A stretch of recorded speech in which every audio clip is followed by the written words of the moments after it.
Welcome to What is Going Om for new thought from the edge of Om. Each week on Om Times flagship radio show, veteran broadcaster, author, and media consultant Sandy Sedgbeer conducts thought-provoking interviews with inspirational authors, artists, musicians, scientists, speakers, and filmmakers who are working at the point where spirituality and science meet consciousness at the very edge of Om. Here is your host, Sandy Sedgbeer. Hello. According to this week's guest, everything that occurs in our lives is recorded in our body's tissues as memories. And until our body learns to release any unexpressed traumas, challenges, and negative events, they will continue to run our lives, controlling our actions and our thinking without us ever being conscious of what's really running the show.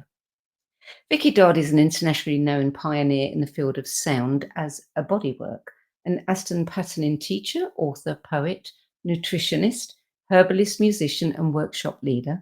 She started using sound as a healing modality in her work with her clients over 30 years ago. And she's trained with many master teachers in the art of body therapies and spiritual purification tools. Vickie Dodd joins me now to discuss her latest book, Healing Through Sound, Awakening Your Audible Body, which shares how sounding can rearrange our posture, release undigested emotional experiences, transform negative patterns into harmonious ones, and heal our bodies in many other ways. Vickie Dodd, welcome. Thank you. Thank you. Grateful to be here. You have been a practitioner of sound healing, working with bodies and listening to others for several decades. Yes. Where did your sound healing journey begin? Where or how? How? Both. At what point in your life and how? Well, I was always able to perceive frequencies. I mean, as a child, I was always able to perceive, especially nature. I was fortunate that I was able to live deep in nature and up in trees and, not be bothered. That was a very big gift. And so I had a relationship. With that which was around me. So I didn't know that it was strange or odd or you couldn't or shouldn't, or I didn't have any of those. I was a child. And so I'm in relationship with the tree. I'm in relationship with the plants.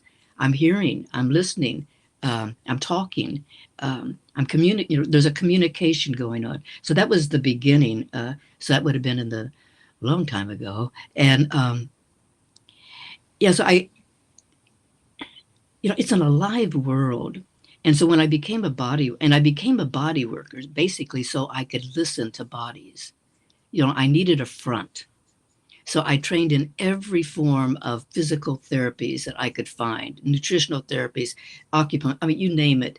I was hungry, starving. I wanted to know what was going on, but mainly I needed a laboratory. I needed to be able to listen. I didn't know anyone that was listening this way or talking about it, at least in my small little circle of world. And What did you love so much about listening to bodies? I'm sorry, what? What did you love so much about listening to bodies? What did you get from that? Well, one, mainly I was just needing to be in communication with other people. I needed communication. I needed relationship. I needed to know, was I alone? How are you perceiving? Do you perceive that? And I think that is innate in us. I think we want to be a part of, and I want to know, how is it that you're seeing this or thinking this, or, and so that was from the beginning. I wanted to, I just wanted to know, how do we communicate? How do we get along? How do we live in these bodies? How do we agree to stay? Because it took a long time for me to agree to stay, And, did you always have a knowledge that there was so much more than this 3D world? Always. Yeah. And that's good and bad. Yes. Yeah. So the multi-dimensional approach to using sound as an evolutionary tool is something that came very naturally to you. It isn't something that unfolded over a period of time. Well, I probably both and actually, but yes, it did come natural, and I did not know it was strange, and I'm so grateful that I didn't know that it might be odd or strange. That has been my gift, that I was that naive, I suppose. Um, I thought we were all perceiving this way. I thought and I think that is how we are as younger people. We think that everyone is perceiving the way we're perceiving, and Mm. that yeah. So I'm glad I didn't know. You say that all matter is frozen music, that we are frozen music. I mean, that is such a beautiful visual. Tell me more about it. Well, actually, I think I think I was quoting part of it. Was the first quote, I believe, was from Pythagoras. And I don't know if Pythagoras actually quoted that, but I found that quote, oh, I don't know, maybe in the 70s or something. I went, yes, yes.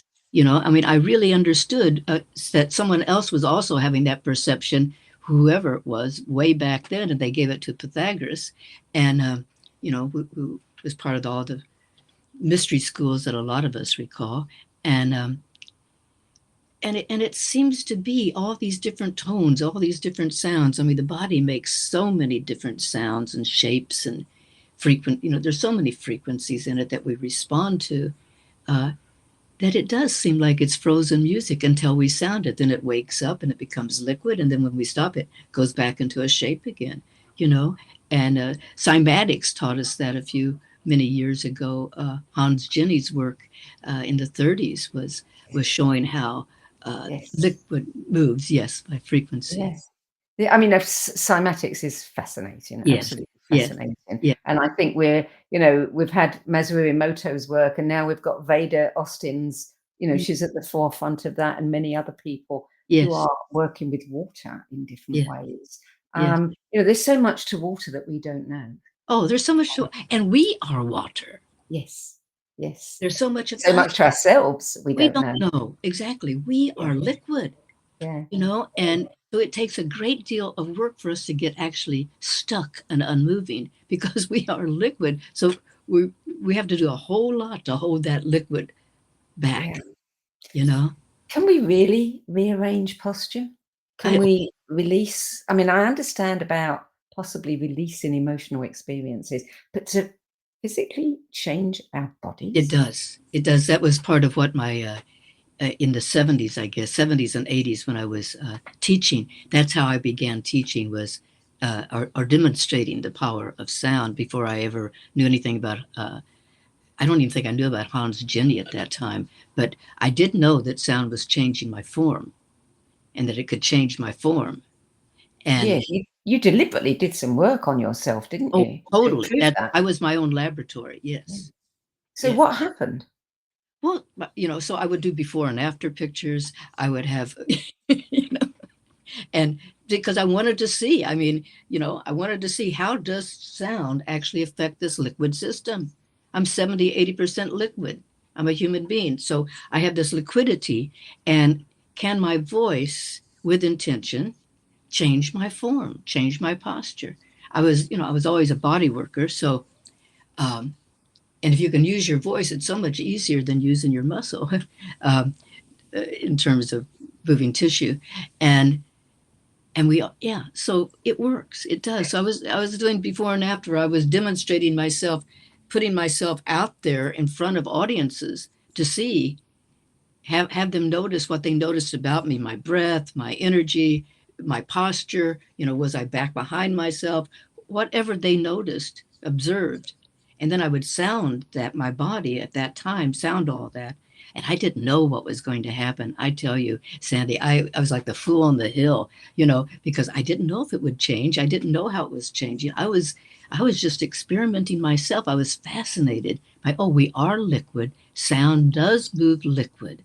My posture can change, by sounding my body. My emotions will be rearranged, transformed, transmuted by sound. I mean, I was in my own laboratory. And So how yeah, did you I mean, how did you find the sounds? How did you identify which sounds were going to I did work the best? I didn't. I just listened to my body and I just sounded what wanted to be there. And that's when I discovered that it's not this particular sound. It is basically the intention of sound. The intention behind it. Yeah. Yes, I heard someone say once that the intention the has an effect on the water Yeah, within us. absolutely. Yeah. Absolutely. So basically, I would come in and say, please, I just want to sound what is ready and wanting to be sounded. I'm not in there trying to rearrange. I'm not trying to fix anything. I don't know what needs to be fixed or changed.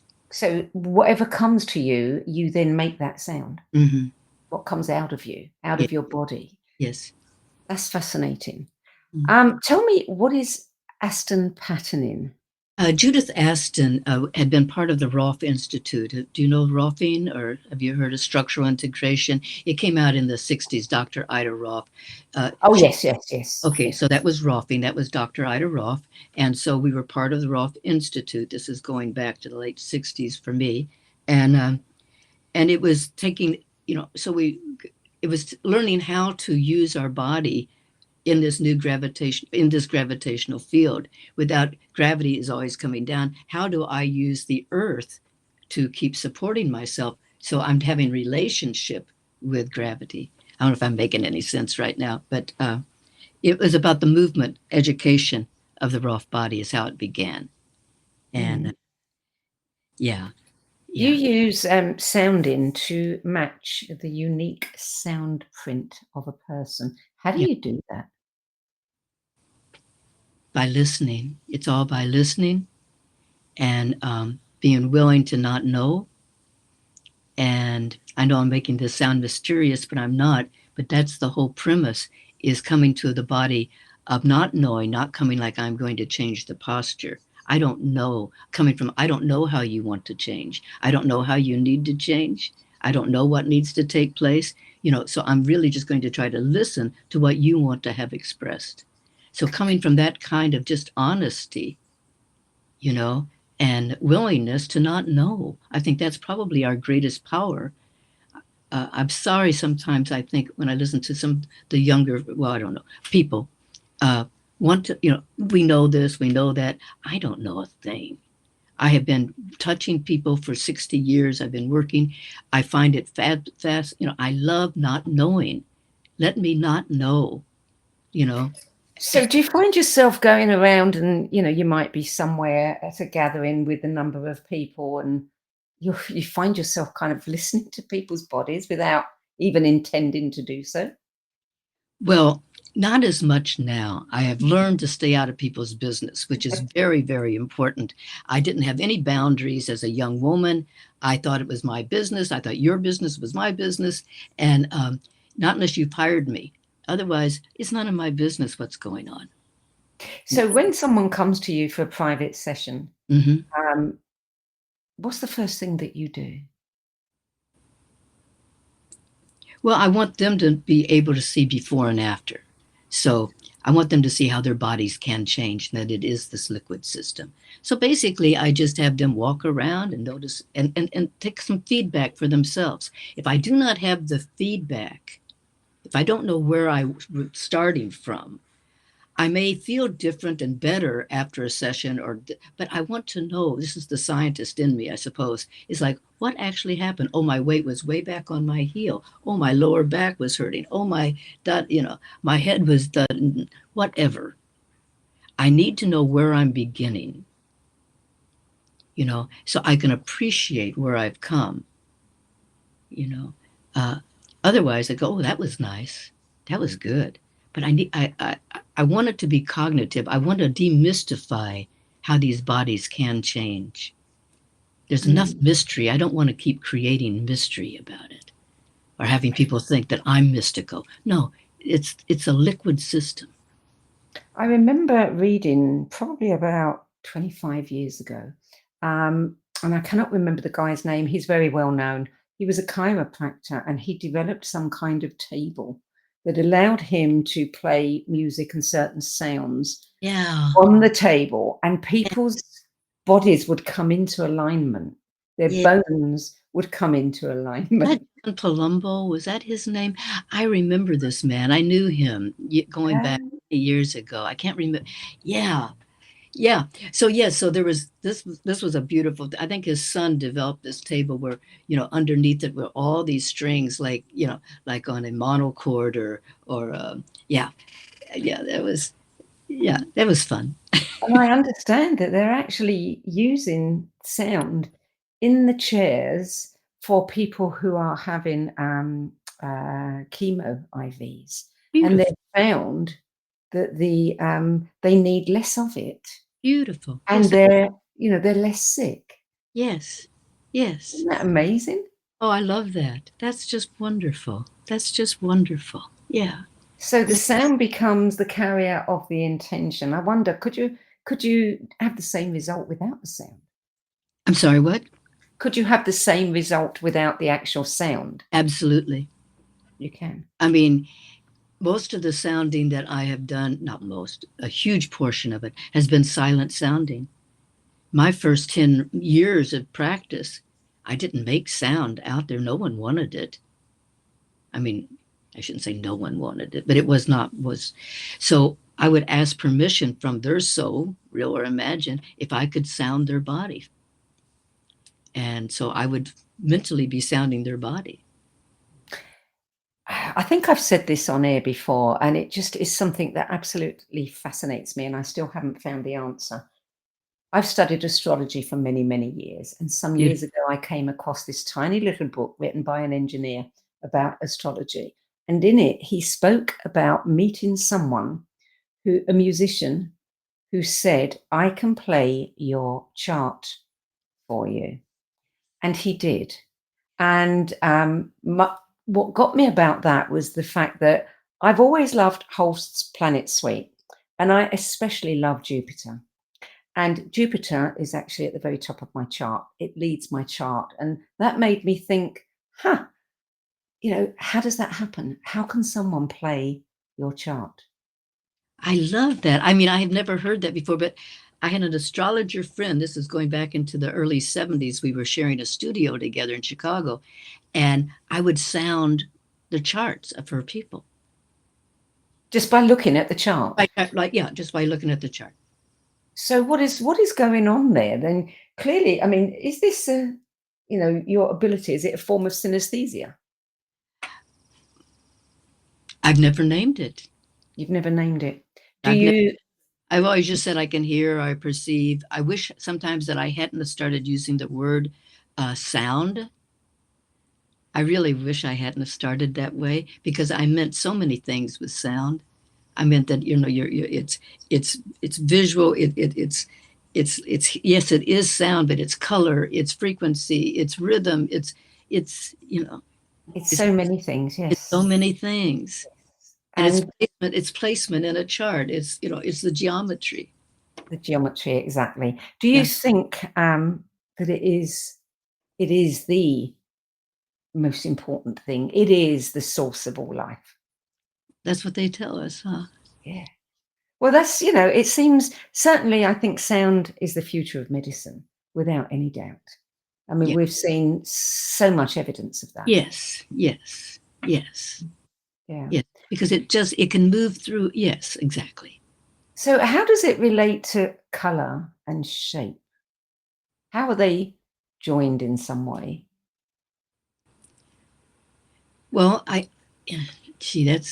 don't know, but I do know that they are. I don't know how they are, but I do know that we see and hear, and we see color. We feel color.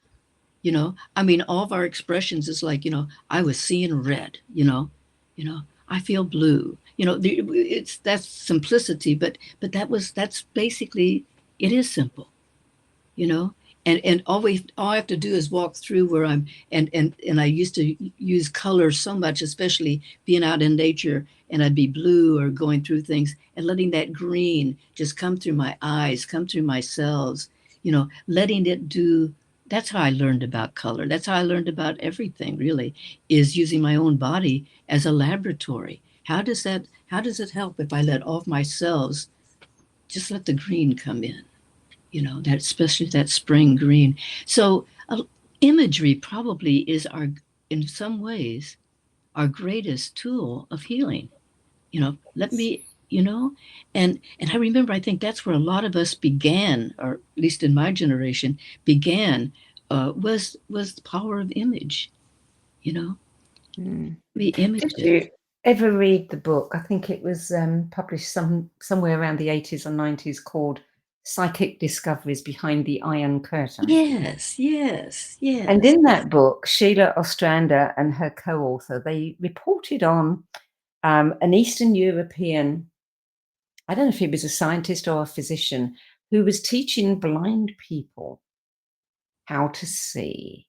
And he started off using colored sheets of paper, and they were using their fingertips, and they were feeling the frequency, and they would begin to identify the color by, red is sticky, it's got a stickiness to it, and blue is very slippery, and eventually some of these people, without regaining their sight, were able to see Mm, things that were in the room and identify and speak about them. mm. Oh, I love it.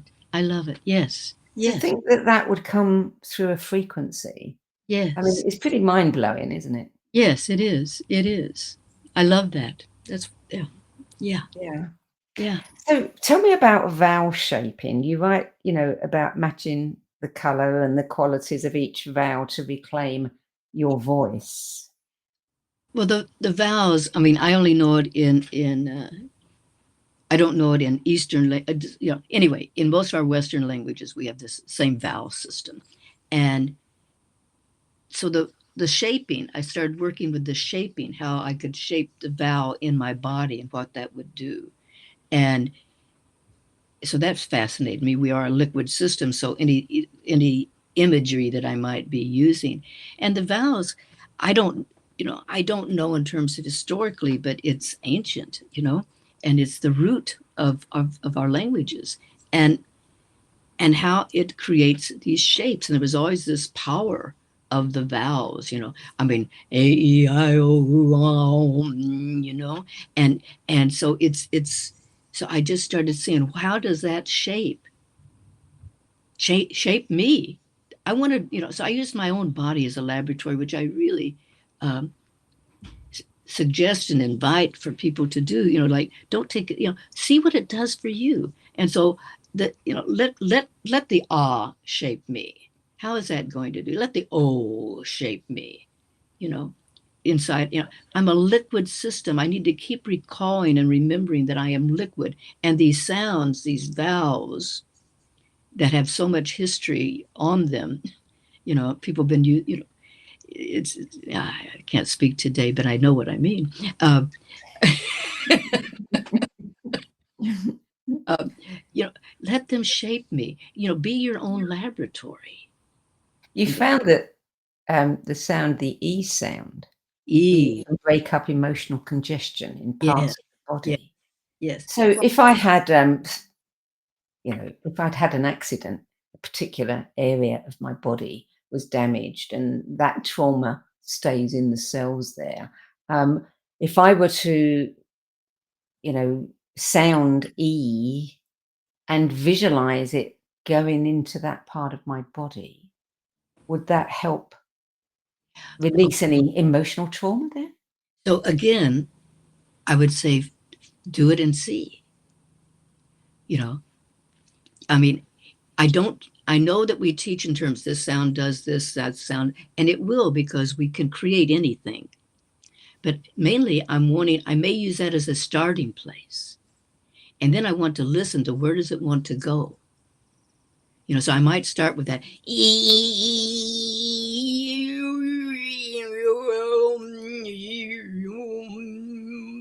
So I'm only wanting to use that as a place to enter. I'm not wanting to marry it. I'm not wanting to enshrine it. I don't want to fix it. I am a liquid system. You are a liquid system. We live on a liquid system. I'm wanting to be able to just enter so then I can listen to what comes next. But you would do it with the intention of I would do it with releasing some emotional trauma. yes, releasing or knowing what I'm to do next. I want to follow it. Where is the strand of it? Where is where is it connected? What is the teaching of it? Not trying to get rid of anything. It's usually just needing to be rearranged. What is the difference between listening to these sounds and uttering them ourselves? Can just listening to a sound, could you record something, I don't know, somebody's session, and then they can listen to it and it's the listening that's actually doing the healing? Yes. Or must it be uttered? Both and, yes, both and, Very interesting. Yeah. Because, as the old expression goes, is that you can't step in the river in the same place twice. So I am a liquid system. So it's not like, oh yeah, I've already heard that. Oh yeah, I've already sounded that. It's going to have another layer. It's immense how many layers there are. I mean, I have no clue. So recording some of these sounds, or recording yourself making these sounds, yes. Could be quite a valuable tool. It's a very valuable tool. I've been doing sound sessions for years, and with the pandemic, everything I've been doing has been on Zoom or on phone. So I record the session for people so they can re-listen to it many times, because it's going to be it's not like, oh, I already did that session. No, because it's a liquid system, so it's coming into a different place. How do you feel when you think about the potential that lies in sound? I mean, for me, it's somewhat frustrating because I just see that it's so vast. Are we ever going to know exactly what we can do with sound? Yeah, I would probably be on the same page with you. It is so vast, and my concern is that I may be on too much of a different spectrum from a lot of my colleagues. I don't want to make sound a fix-it tool. I want to make it more of an evolutionary possibility. And maybe it's because I've been a body worker for 50 or more years. So I used to joke and say, I get fixed, I just don't stay fixed. Because, it's I don't think that fix is the solution. No. It's like, what is this evolving me into the next phase? Yes. And so I do see that we're making sound, and it is becoming, and I don't even think it's necessarily wrong. It's just not my path. I don't want to make it a fix-it tool. Do this sound for this, do that. So I'm mainly wanting to teach people how to be in their own laboratory and listen to what wants to sound. And yes, maybe they need an instruction because, we start thinking louder is more, or I've got to always have all this angst. That's not necessarily true. That may be my mind or my story just keeps repeating itself. Instead of, could there be an evolutionary possibility? Could I get a different story? Yes. Yeah. Well, we're a different story every single day, aren't we? Every single. Thank goodness. We're going to take a short break now. You're listening to What Is Going On. I'm Sandy Sedgbeer, and my guest today is internationally known pioneer in the field of sound as a bodyworker, Vickie Dodd. And we're discussing her latest book, Healing Through Sound, Awakening Your Audible Body, which shares how sounding can rearrange our posture, release undigested emotional experiences, transform negative patterns into harmonious ones, and much more. We'll be back in a few moments. Times TV. Hello, I'm Sandy Sedgbeer, host of Times flagship radio show, What Is Going On, and as an author, editor, and 13 times book judge who's read thousands of books, and interviewed hundreds of authors, I'm constantly asked what's really worth reading and what's not. So I created the No BS Spiritual Book Club to help you save time and money by picking the brains of discerning names who've walked this path before you. There's no catch, no fees and no BS, just an ever-growing library of 10 best spiritual book lists from some of your favourite authors and teachers, plus free book excerpts, audios and video interviews with people like Don Miguel Ruiz Jr., David G., Lee Harris, Mark Nepo and more. From well-known classics to hidden gems you've never heard of, it's the only no BS guide to the best spiritual books to enlighten your journey of self-discovery. So why not join the club? Get inspired and save money at the nobsspiritualbookclub.com. Imagine becoming a super influencer. Reinvent yourself, invest in your brand, and then manifest your success with a robust spheric approach. Om Times Media and Broadcasting offers a unique and multifaceted way to become the spiritual and conscious influencer you deserve to be by putting your message across our powerful platform with its proven record of integrity and excellence. Through our produced shows, Om Times offers the opportunity to become a social media TV personality, a radio show host, an Om Times magazine columnist, and a syndicated podcaster, all in one shot. By live streaming your show on Om Times TV and broadcasting it across the extensive Om Times radio and TV networks, you become more than a host. You become an ambassador and a force for positive change. Om Times. Open yourself to the possibilities. Everything that we do, we can do in a contemplative manner. Through the art of contemplation, you can use the gene keys in a really powerful way. Gene Keys is basically the code book of life. In the Gene Keys, the book is made up of these 3 levels: shadows, gifts, and cities. And the journey is through those 3 levels, kind of unpicking of the shadow states, the releasing of the gifts, and then the embodying of this higher consciousness called the city. And the cities are very exalted words. And it's not like we kind of suddenly are all these exalted Christ-like beings, but we have flashes and illuminations along the journey. And the more we get stuck into the journey, the more illumination comes to us, because the more we're releasing the light from in these codes inside our DNA. So all those revelations are inside us. So the contemplative way is the inner way.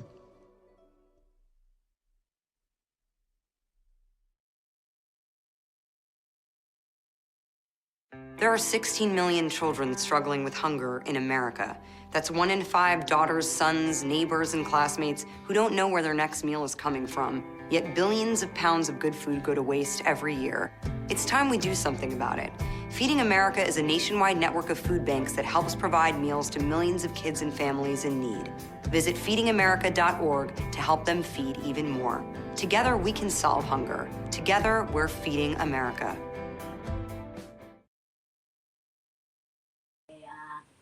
Welcome back. Vickie Dodd, are you still with us? I sure am. Good. In your section on the physicality of amnesia and memory, you wrote that back in the mid-80s, as our use of technology and electronics and computers began to grow, you started seeing more circulatory stagnation, more nervous system concerns in your clients, and the biology began to change quite rapidly. Yeah. Now, you said that you felt something was entering our bodies to dumb us down, covering an impulse to awaken. Tell me more about that.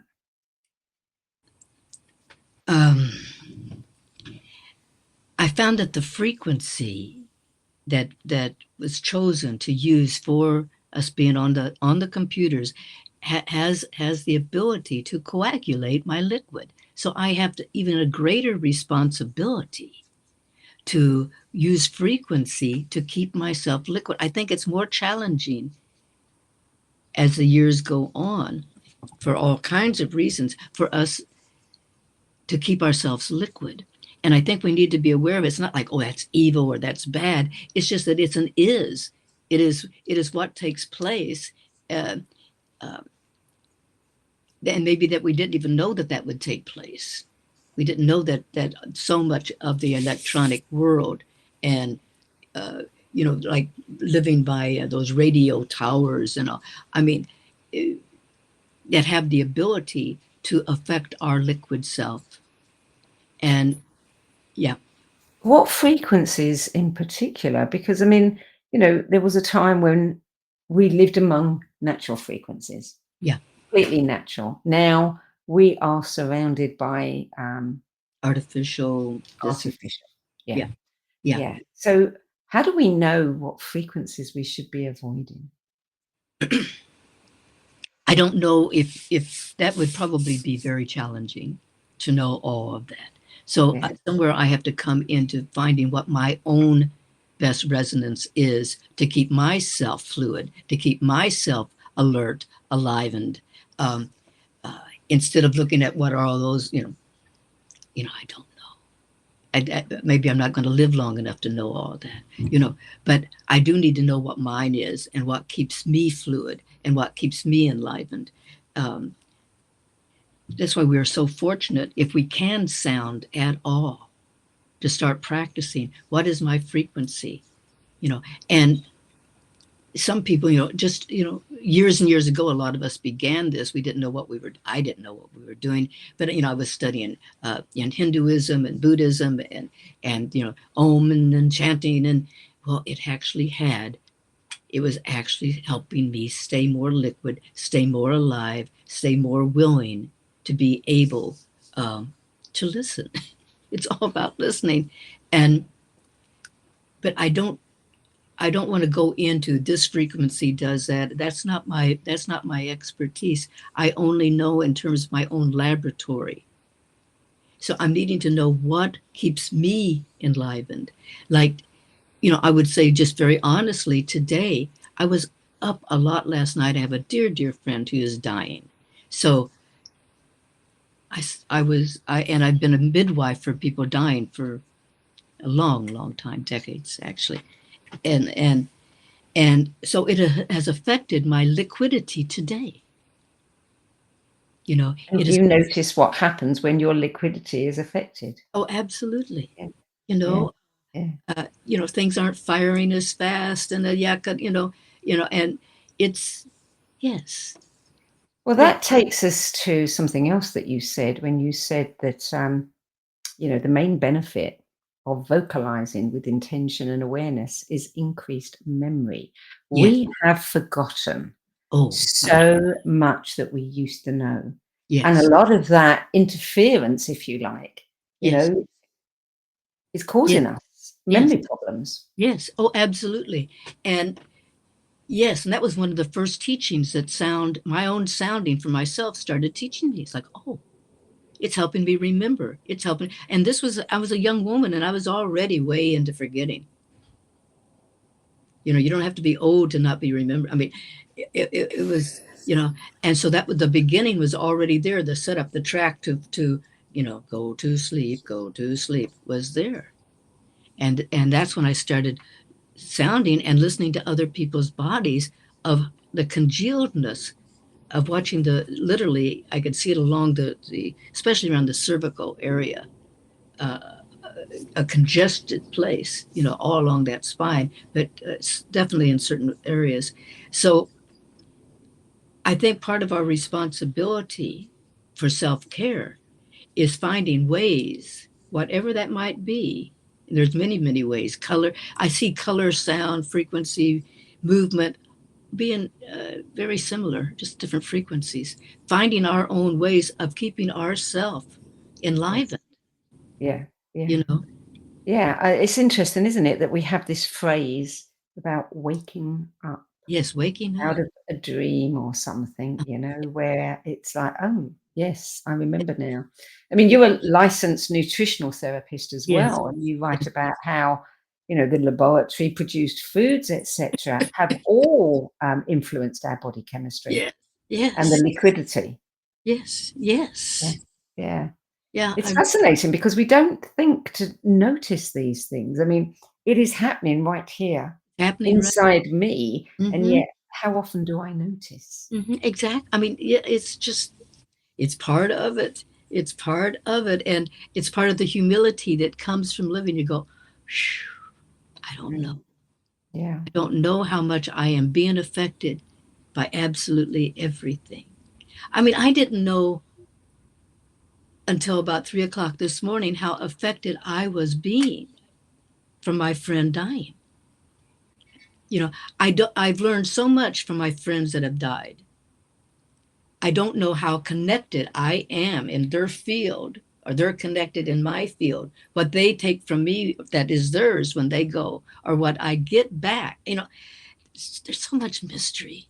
Yes. Yeah. There's so much mystery. And I think that often we want to, or part of my generation was that we should not be ever affected. If we did everything just right, we would not be affected. Well, that's not my experience. Yeah.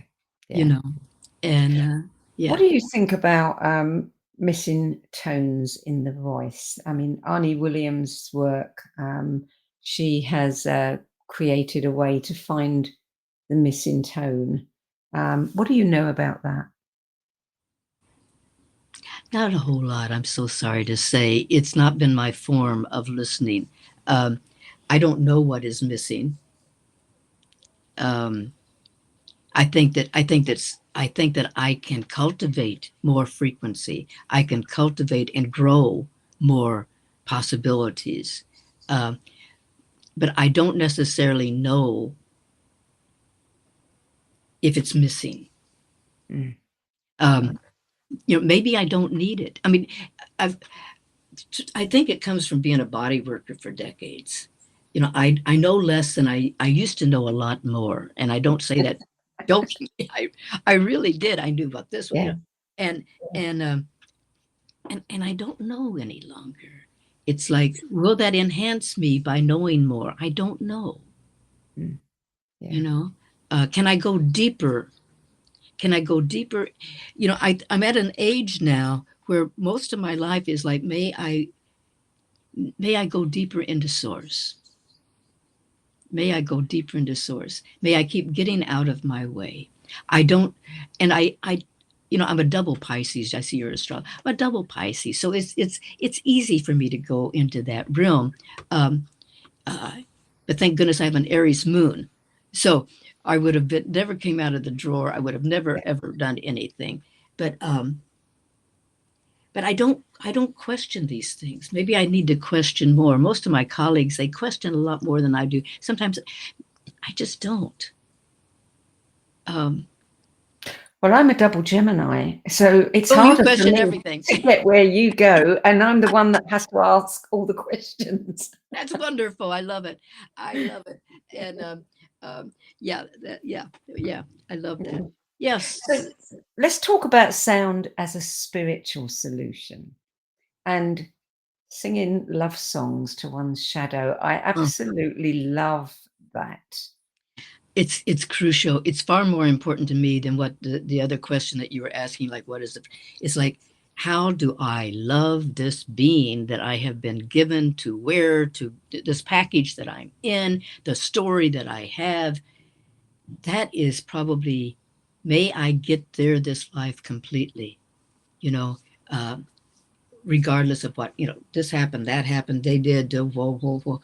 How do I have, teach my body, can I just love this system as it is? Being in Bali, I write about that, I think, in the book as well. Bali taught me so much about, that kind of love. Let me love what is, instead of like, oh, if you were only different, I would love you. If you get fixed, then I will love you. I am ruined, so I can't be loved. I have not, who needs an enemy, when you've got that going on, how, teach me how to love this being unconditionally, not to question, oh, source made a mistake here. No, let me just, love songs to the shadow. And let me cease fighting. Let me cease fighting everything and everyone, especially inside of this being. Love songs to the shadow. Let me love all of me. warts and all. Would you actually say those words? Yes. Would you sing those words? Yes. You would. So the way to, so you'd sing all of the things that you. Yes. Yeah. It's like, exactly. Teach me how to love this being. I don't know how. And coming to it like that, I don't know how. I've got all these judgment. I've got all these opinions. If you'd have slept better, you'd have looked better, you'd have sounded better, you would have known more, you'd have been clearer, you'd have been much more clever today, Vickie. But you're tired. That kind of stuff.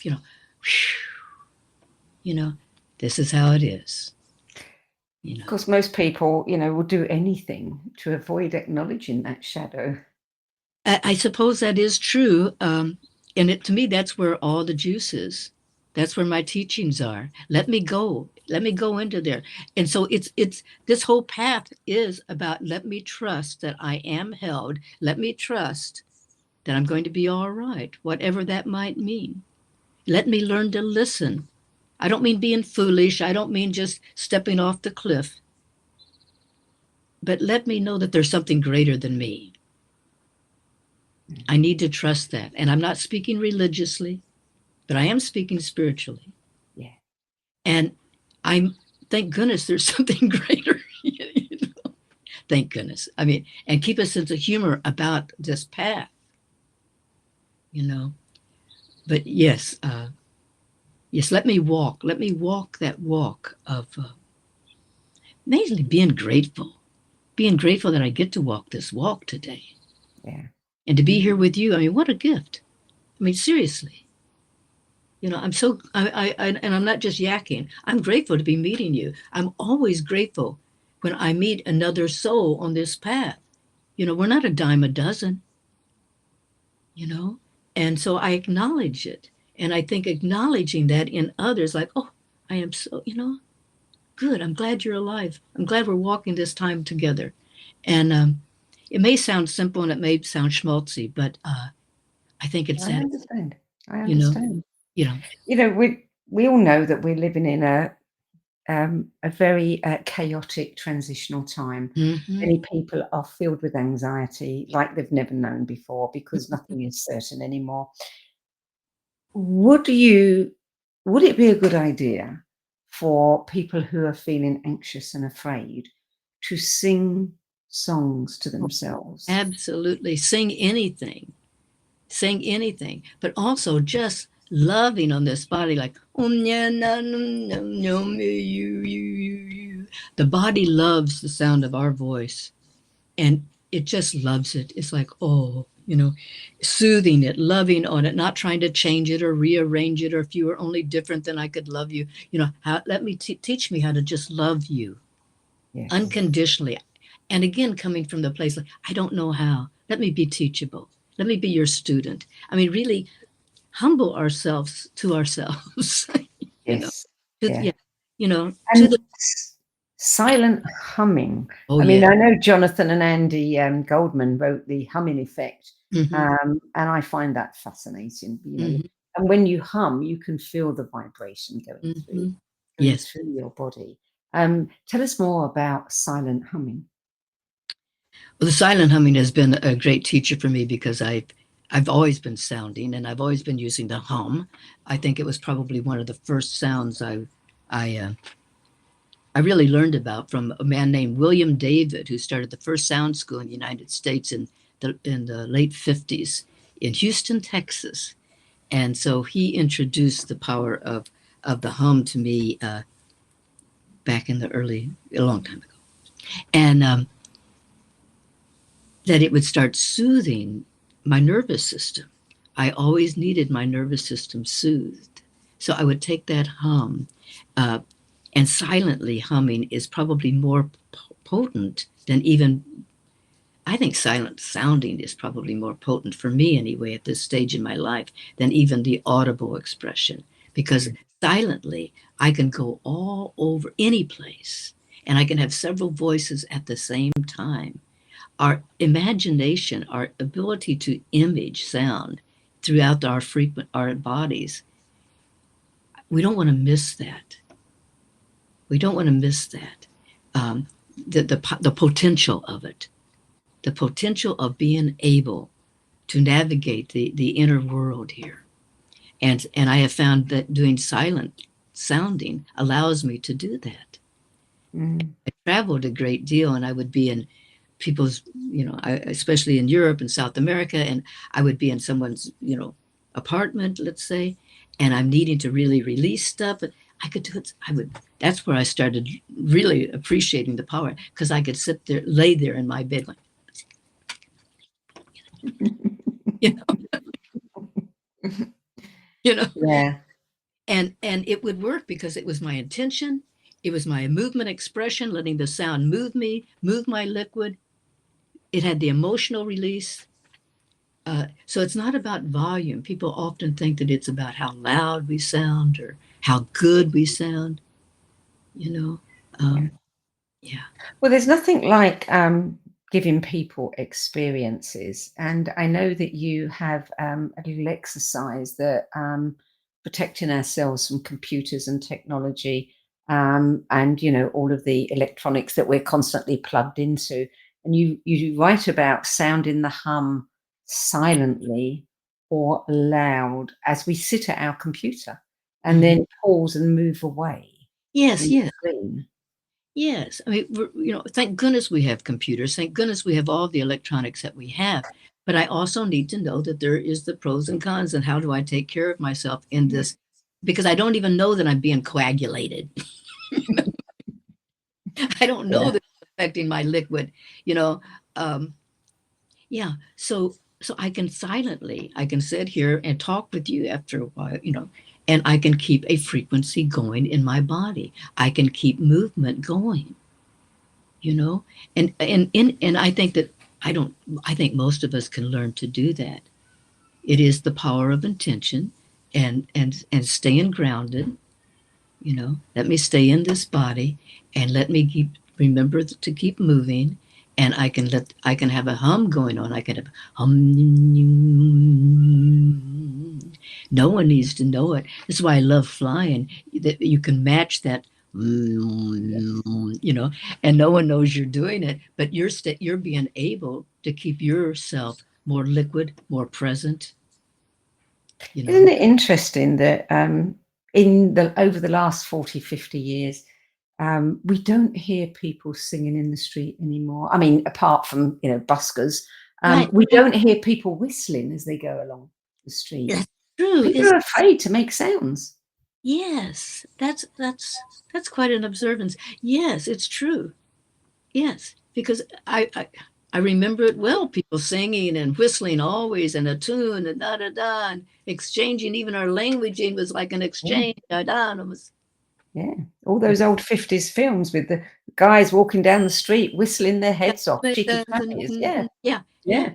It's Maybe interesting. that's part of that memory loss, with Part of the memory loss, part of the fear, the power of fear. Yeah. Yeah, the fear of expression. It's so much easier now to get a group to sound, but I remember how difficult it was to get a group to make any sound going back a few decades ago.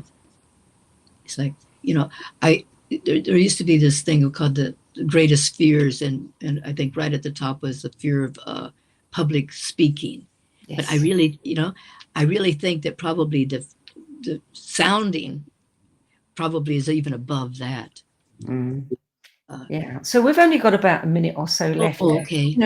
What was the inspiration for writing this book? I mean, you've written 2 books now. You probably could have written a lot more, but this book is so comprehensive. I mean, it is a truly eye-opening book, and I'd recommend it to anybody. But why did you decide to write it now? I wanted to demystify. I wanted to simplify the use of voice as medicine. I'm not wanting to look at it as a scientist or like this frequency does this. I wanted to make it just usable. What is your voice? Trusting your voice. You can learn how to match frequencies, but what is yours? So I tried to put stories in it of practical stories of how working with people with sound, my own experiences with my own body. you know, as mutable as my chart is, um, I'm a very practical woman. Let's make this very workable. I don't think I need to create mystery. There's plenty of mystery. So I wanted to make it actually tangible. Yeah. Yeah, very transparent, very transparent. I learned a lot. Thank you for writing it. We're Oh. out of time now, so unfortunately, that's it for today. But thank you so much for joining us, Vickie. Thank you for having me. I'm very honored. Yes. Blessed So, be. Healing Through Sound, Awakening Your Audible Body by Vickie Dodd is published by Findhorn Press, a division of Inner Traditions International. For more information about Vickie Dodd's videos, podcasts, CDs, and private sessions and her books, visit her website at www.sacredsoundworks.com. That's it for this week. All episodes of this show are available as podcasts on the Om Times website, Spotify, iHeartRadio, Apple, Google, Amazon, and Audible platforms for you to download for free of charge and listen on the go. I'm Sandy Sedgbeer. Thanks for being with me today. I'll be back at the same time next week. Till then, it's goodbye from me, and thank you again to Vickie Dodd. Thank you. Grateful.